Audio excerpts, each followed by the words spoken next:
ngase ngilele ngabo 10:30 usuku lapho kuya ku-11. Bengingalalanga kodwa ngase sengisho ukuthi ngase ngisebhedini, ngisebedroom. Kwangena inyoka la endlini, mazingena ngangizibona ngo-live, hayi ukuthi angizibona ngisephusheni or ngombono, cha, ngangizibona ngo-live. Zithe zingena, kusho zona zazingaboni, mina ngizibona.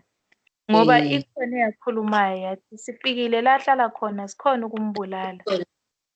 Izinkulu or just normal ezincane or Yo, sesingalingani. Enkulu yayagibela embhedeni engicabanga ukuthi izongiginya ngoba isize yayingaba ngangi-anaconda so. Uthi yayisinda okwenye indlela uze ukuthi la embhedeni sokusinda. La kunento esindayo esigibela umbhede. Then leyinye yayiphansi. Yasho yathi sifikile la ahlala khona. Asikhona ukumbulala. Asimboni, sibona ichibi lamanzi.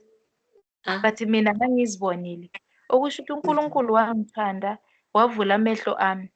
Azibona. Wavula amehlo. Awami wavula physical ngoba lezi zinto ngangizibona physical. Okay, sengi-understand. Then zona zingangiboni.